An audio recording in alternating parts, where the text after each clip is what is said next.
Escravo precisa de reconhecimento, caramba! Ao contrário de vocês, a minha Bíblia não tem apenas uma página. E aí eu cruzo os meus braços e espero essa turminha aí do oba-oba vir me contraditar. Olá meus irmãos, eu sou o PH Pereira do canal Teologizando. De antemão não esqueça de deixar o seu like e verificar a sua inscrição aqui no nosso canal, tá bom? Nós estamos com um quadro novo bem rapidinho aqui, tá bom? Chamado Pergunte ao PH, onde você pode enviar suas dúvidas, seus questionamentos para um e-mail que nós iremos colocar aqui embaixo na descrição do vídeo, tá bom? Pergunte ao ph@gmail.com.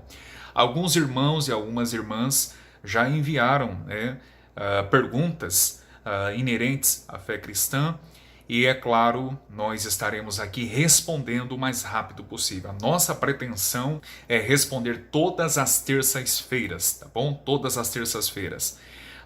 É claro, se você enviou, fique tranquilo, né? Porque nós vamos tentar responder o mais rápido possível. Pode demorar, mas nós iremos responder sim.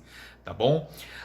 Meus irmãos, eu gostaria de pensar juntamente convosco nesse vídeo, né? Semana passada eu fiz uma postagem, um pequeno texto, onde eu postei lá no meu Facebook, né? E também postei aqui no nosso canal. Um pequeno texto que alguns dos senhores acredito que leram, né? E cujo título do texto foi A Inconsistência Pentecostal. Alguns, acredito eu, pentecostais, não gostaram do que eu postei. Não sei porquê, eu não confrontei, não peguei pesado como eu pego com eles algumas vezes, né?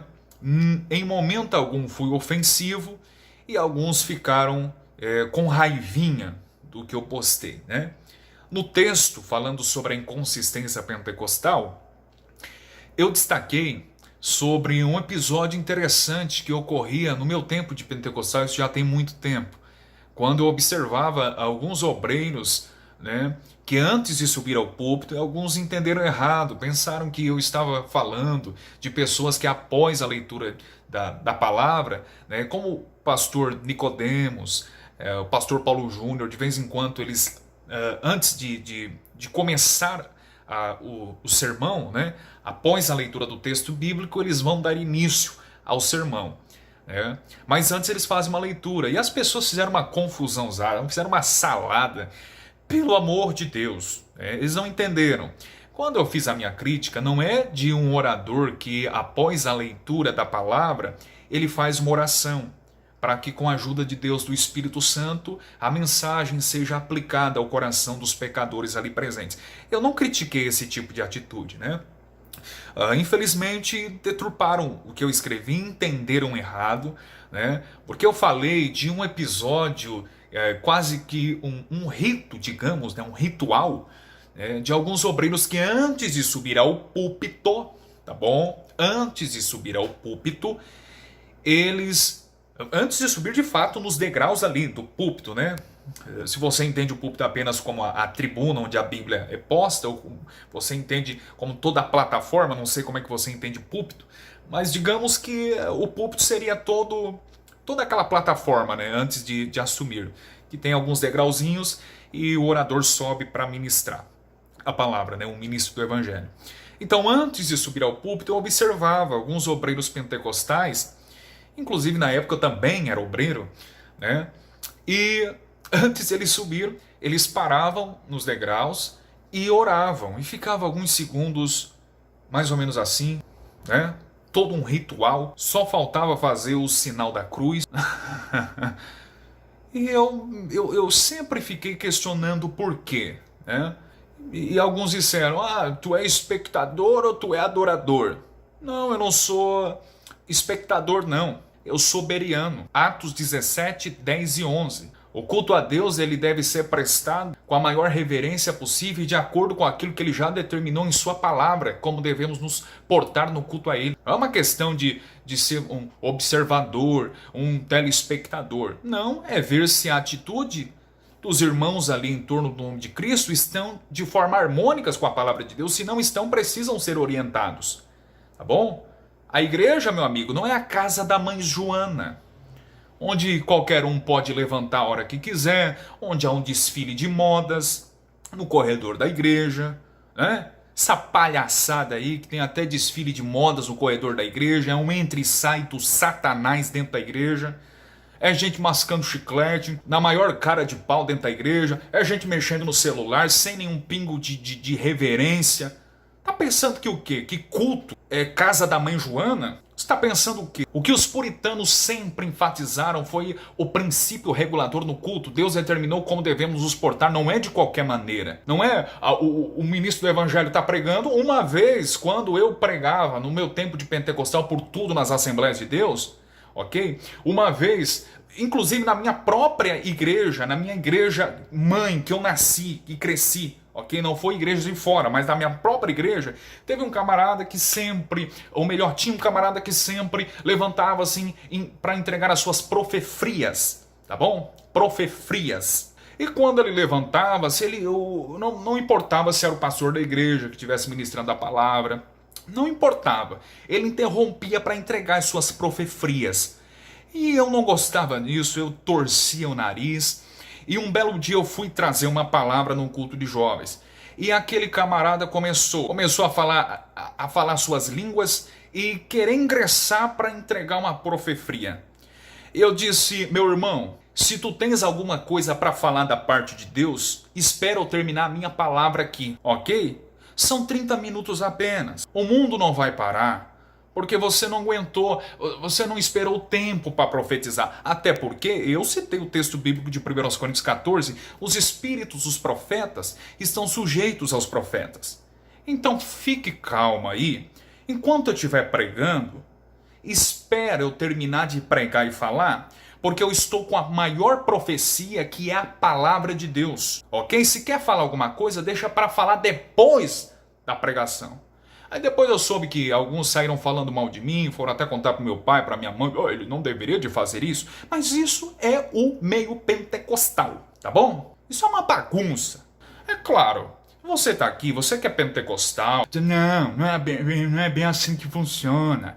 Não, você tem que elogiar mais o pentecostal. Meu amigo, eu não tô aqui para elogiar o movimento pentecostal. Se você quer que eu venha tecer comentários, elogiozinhos bonitinhos do movimento pentecostal, tá no canal errado. Convido-te a se retirar. Porque você nunca vai ver eu elogiando aqui pentecostais. Aqui eu vou descer a marreta nesse movimento herético, tá bom? Então não espere que eu vou elogiar. Você tá esperando elogios da minha parte? Não. Pode esperar sentado, porque eu nunca vou tecer bons comentários nesse movimento, tá bom? Tá no canal errado. Não estou aqui falando que há pessoas maus, pessoas de mau caráter. É claro, tem. Mas eu não estou dizendo que todo movimento é composto por pessoas assim. Eu estou dizendo que é o movimento em si que é herético, que é blasfemo, que eu me oponho a ele. Tá bom? Eu conheço pessoas sinceras e dentro desse movimento. Inclusive, deixa eu falar um negócio aqui que teve um engraçadinho que disse assim, nessa minha postagem: olha, você está confundindo pentecostalismo com neopentecostalismo. Não, meu amigo, eu não estou confundindo não, eu conheço muito bem. Eu acredito que você está até querendo que eu faça a distinção daquelas 3 ondas do movimento pentecostal, que o professor Peter Wagner, que é um professor de missões pentecostal lá dos Estados Unidos, ele definiu que o pentecostalismo tem 3 ondas. A primeira onda é a chamada o pentecostalismo clássico, que dá ênfase no batismo com o Espírito Santo com a evidência do falar em línguas. A segunda onda surge aí nas décadas de 50 e 60, onde essa onda vai haver o pentecostalismo, algumas igrejas vão ser desvinculadas. Pentecostais vão ser desvinculados agora do movimento pentecostal clássico. E aí surge nas décadas de 50 e 60 o Brasil para Cristo, a Igreja do Evangelho Quadrangular, a Igreja Deus é Amor, enfim, que vai dar ênfase agora a profecias, línguas, exorcismos, revelações e assim por diante. Há uma terceira onda, segundo esse Peter Wagner, que é chamado de neopentecostalismo, que surge ali na década de 70 em diante, né? A Universal do Reino de Deus, a Igreja Sara Nossa Terra, a Mundial do Poder de Deus vem um pouquinho mais ali, né? Na década de 90, mais ou menos. Então essa terceira onda é chamada de o neopentecostalismo. O que é o neo? Neo do grego é novo, ou seja, o novo pentecostalismo. Vai enfatizar agora a teologia da prosperidade. Mas embora ele faça essa distinção bonitinha, né? Primeira onda, segunda onda, terceira onda, mas eu gosto muito das palavras do pastor Marcos Granconato no livro A Prática da Igreja de Deus, quando ele diz assim: olha, essas três ondas bonitinhas do pentecostalismo que foram definidas, na verdade são como as ondas do mar. Que quando elas estão vindo, parece que são diferentes, mas quando chega na beira da praia, elas se juntam. E não há nenhuma distinção porque houve uma mistura ali. Isso é pentecostalismo. Isso é pentecostalismo. A teologia da prosperidade é outras bizarrices, mas tudo isso vem de uma mesma fonte chamada pentecostalismo. Você é cego? Você não quer aceitar. Você não quer aceitar a verdade. Então não vem pra cá dizer, olha, você tem que fazer a distinção. Eu sei muito bem essa distinção que foi criada aí, e pra mim é tudo farinha do mesmo saco, tá bom? De novo, eu sei que há pessoas sinceras dentro desse movimento. Eu, por exemplo, era um deles. Minha esposa era uma delas. Inclusive, eu sempre confrontei e bati de frente nesses supostos arrebatamentos, idas e vindas ao inferno, idas e vindas ao céu. E eu sempre bati de frente com isso. Batia de frente também na questão do cair pelo poder de Deus. Muita gente não gostava. Batia de frente também, na verdade eu tinha reticências com profecias. Eu cria, mas tinha um pé atrás, ok? Tinha reticências também. E muita gente, eu ouvia assim, dos próprios jovens que gostavam de mim, me tinham como espelho, chegavam para mim e diziam: irmão, eles estão falando aí, os obreiros mais velhos, que tu é carnal, para tomar cuidado contigo porque tu prega outras doutrinas. Para tomar cuidado contigo porque tu é um crente frio. Percebe? Então eu não era do neopentecostalismo, amigo. Eu sei muito bem, tá bom? E eu era um pentecostal, digamos, mais sério. E pelos pentecostais eu era mal visto e falavam de mim pelas costas. Agora, o culto, meu irmão, o culto não é de qualquer maneira. Vamos voltar aqui. O culto não é você chegar antes de subir no púlpito e fazer um ritual, um sinal da cruz. A ordem da essência no culto, a ênfase da reforma, a ênfase do puritanismo foi essa. Os reformadores batiam de frente contra toda a pompa, todo o ritualismo da Igreja Católica Romana. Os puritanos, por sua vez, já confrontavam a Igreja Anglicana. Por quê? Porque havia todo um ritualismo. É diferente. Eu vejo hoje até pentecostal com pulseirinhas, né? Com pulseirinhas envolvidos em superstição. Qual é a diferença de usar uma pulseira em nome de Deus para aqueles que usam um galinho de arruda atrás da orelha? Para quem usa uma ferradura atrás da porta? É por isso que os reformadores do século XVI diziam o seguinte, que a superstição é filha da ignorância. É por isso que você é um ignorante, é um cego, é um tolo. Porque a sua vida não é respaldada pela Escritura nem pela palavra de Deus. Então todo o ritualismo, o culto, ele não é assim. O culto não é todo mundo que fala na mesma hora, no mesmo instante. Não é todo. Existe esse ritualismo de todo mundo dar as mãos e orar numa voz uníssona, em voz alta. Outros dizem assim, olha, é válido no culto a Deus todo tipo de instrumentos, qualquer tipo de ritmo, de música na igreja. O que é isso? Onde é que está isso na Bíblia? É válido. No meu tempo de pentecostal, eu via irmãs do círculo de oração. Vamos trazer chofar. Eu olhava, o que é isso? É macumba gospel? O que é um centro espírita? Pelo amor de Deus, vocês querem judaizar o cristianismo. Eu nunca concordei com essas práticas. É por isso que o apóstolo Paulo, na carta aos Colossenses, no capítulo 2, a partir do verso 20, ele diz assim: se, pois, estáis mortos com Cristo quanto aos rudimentos do mundo, porque vos carregueis ainda de ordenanças, como se vivesses no mundo, tais como não toques, não proves, não manuseis. Verso 22, as quais coisas todas perecem pelo uso, segundo os preceitos e doutrinas dos homens. Olha o verso 23, as quais têm, na verdade, alguma aparência de sabedoria, em devoção voluntária, humildade, em disciplina do corpo, mas não são de valor algum, senão para a satisfação da carne.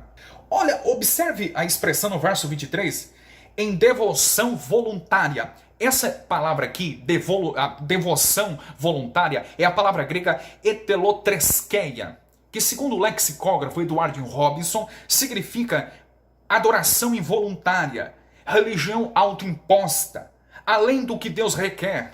Sabe o que é devoção voluntária? É a pessoa dizer assim, olha, é assim que se deve portar no culto a Deus. Eu penso assim, eu acho assim, eu ouvia muito no tempo de pentecostal. Adore a Deus como você quiser. Não! Adore a Deus como a Santa Escritura determina. que eu adore. Eu penso assim e eu vou agir dessa forma. Afinal de contas, você não é Deus para determinar e para me julgar. Você lembra de um episódio interessante de Uzá? Aquele garoto que quando a Arca da Aliança foi para cair do carro de boi, ele estendeu a sua mão para proteger. Olha, o rapaz ele não estava errado não. Ele foi de bom grado proteger a Arca da Aliança, que era um simbolismo da glória da presença de Deus. E quando a arca foi para cair, Uzá estendeu a mão. Vamos proteger a glória de Deus. Mas Uzá não era vocacionado para isso. E Deus fulminou o rapaz na mesma hora. Que episódio triste. É triste, mas Deus determinou em sua palavra quem deveria tocar na arca, sobre os ombros de quem a arca deveria ser colocada e carregada. E Uzá, é claro, com boas intenções, mas o que vale é a palavra de Deus, já de forma explícita determinando como deve se portar no culto. É por isso que o reformador escocês John Knox, fundador da igreja presbiteriana, ele disse assim, olha, Deus não pune somente aqueles homens que agem de maneira impiedosa, aqueles que são contra a palavra de Deus e que desobedecem os preceitos dele, mas Deus pune também e a sua ira se acende contra aqueles, dizia Knox, ok? Contra aqueles que agem com boas intenções, mas eles se colocam acima da palavra de Deus e dizendo é assim que deve ser feito. E Deus tem ódio desse tipo de atitude, Deus não aceita. Deus vela pela sua palavra e se ele assim determinou que deve ser feito, eu não vou ultrapassar o que está escrito. 1 Coríntios 4 e 6, Paulo ratifica. A escritura é muito clara. No livro de Deuteronômio, no capítulo de número 12, verso de número 32, diz: tudo o que eu vos ordeno, observareis, nada lhe acrescentarás nem diminuirás. Você não pode ultrapassar o que está escrito. Existe um princípio regulador no culto. Fomos chamados para prestar o nosso culto, tendo um culto racional, Romanos 12, 1, culto com a razão. Não é uma bizarrice, não é gente uivando, feito um cachorro louco, dando risadas, pensando que está num circo. O culto deve ser prestado com reverência. Eu finalizo aqui. Os pentecostais gostam muito de chamar o púlpito como altar. Púlpito não é altar. Púlpito é púlpito, altar é altar, ok? Olha, quando um obreiro vai, antes de subir ao púlpito e ele ora a Deus, é claro, porque ele vai subir num lugar santo. Pelo amor de Deus, você está querendo judaizar o cristianismo? Parece que você está vivendo ainda na antiga aliança, que Paulo destaca em Colossenses 2, 16 e 17, eram sobras as coisas futuras. Aí eu vejo esse judaísmo sendo imiscuído no cristianismo, gente trazendo a arca da aliança para dentro da igreja, gente trazendo shofar, gente se vestindo com kippá na cabeça, querendo judaizar o cristianismo. Isso apontava para Cristo, isso foi algo temporário e já se cumpriu em Cristo na cruz. Eram sombras as coisas futuras. Lá atrás de mim, vocês estão vendo na minha biblioteca, lá na parede, está a sombra. A sombra não é uma realidade. A realidade sou eu que estou aqui. Mas a sombra aponta para uma realidade futura e melhor que virá. E é isso que todos os ritos do Antigo Testamento apontavam. Para a nova aliança, para Cristo. As pessoas querem judaizar. E aí pensam, parece que estão fazendo a distinção, né? Parece que a igreja virou tabernáculo, virou templo. Lugar santo e o santo dos santos. Lugar santo e o lugar santíssimo. Parece que para o sacerdote entrar no púlpito hoje, ele tem que estar o mais santo possível, senão Deus vai fulminar. Parece que você está vivendo na antiga aliança ainda. Não existe mais tabernáculo, não existe mais templo. O templo judaico foi destruído, foi queimado no ano 70 depois de Cristo pelas legiões romanas. O general Tito, filho do imperador romano Flávio Tito Vespasiano, destruiu tudo aquilo. Um soldado romano ateou fogo no templo, tudo aquilo, o que se tem hoje provavelmente, é o que dizem, é o Muro das Lamentações, que é uma parte do templo judaico de Jerusalém, reconstruído por Herodes Magno em 37 a.C. Não existe mais um templo, meu amigo. Hoje na Nova Aliança, 1 Coríntios 3 e 16 e 1 Coríntios 6 e 19, a igreja coletivamente é o corpo, é o templo do Espírito Santo. Detalhe, tem pessoas dizendo aí que o corpo individual do crente é o templo do Espírito Santo. Não, eu tenho até um vídeo explicando de forma mais detalhada sobre isso aqui no canal. Não, o seu corpo individual não é o templo. Leia com atenção os textos, todo o contexto de 1 Coríntios 3, 16 e 6 e 19. O corpo ali é a igreja coletivamente, porque ela é o corpo místico de Cristo. E o Espírito Santo habita nessa igreja quando está coletivamente reunida. Não existe mais um templo. A igreja coletivamente reunida é este corpo, é esse templo do Espírito Santo na nova aliança. Não existe mais um altar. O púlpito não é altar. Não tente judaizar o cristianismo. O púlpito é púlpito. É um lugar como qualquer, como se fosse até o banheiro da sua igreja. Púlpito é púlpito. É só uma plataforma um pouquinho mais elevada. Mas não difere, por exemplo, da nave da igreja, do pátio da igreja. Percebe? O púlpito é o altar. Não. Altar não existe mais. O Cordeiro de Deus já foi imolado. O altar já não existe mais. Todo o templo, todos os utensílios sagrados do tabernáculo ou do templo foram destruídos, não existem mais. Para que altar se o Cordeiro já foi sacrificado? Isso é conceito católico romano. Aliás, é os romanos que falam sobre altar, não é? Quando eles vão celebrar a Eucaristia, eles costumeiramente se referem ao altar, não é? Porque eles defendem a posição da ceia, da doutrina da transubstanciação, onde diz que Cristo é imolado todas as vezes que eles participam da Eucaristia. É a Igreja Católica que fala sobre altar. E você aí se dizendo protestante, crente, falando igual católico romano. Altar. Altar não existe mais. Sacerdotes não existem mais. Teu pastor não é sacerdote. Não existe mais uma elite privilegiada. Todo crente individualmente é um sacerdote espiritual. Conforme Paulo destaca, conforme Pedro destaca na sua primeira carta, no capítulo 2, verso de número 19. Vós sois a geração eleita, o sacerdócio real. Toda a igreja é sacerdócio real. A nova aliança veio para trazer melhorias. A reforma do século XVI enfatizou que o evangelho equipara a todos. O evangelho de Cristo, meus irmãos, equipara a todos. Não existe mais uma elite privilegiada. O pastor não é melhor do que o membro e assim por diante. Eu espero ter sido claro aqui, meus irmãos. Eu indico esse livro aqui para você se aprofundar um pouquinho mais, chamado Princípio Regulador no Culto, do reverendo Paulo Anglada, em memória. Tá bom? Ele é pequenininho, gostoso de se ler, barato também, para você estudar um pouquinho melhor sobre essa questão de como devemos nos portar no culto a Deus, tá bom? Não esqueça de deixar o seu like e comentar, divulgar o nosso trabalho aqui. Tá bom? Abraço.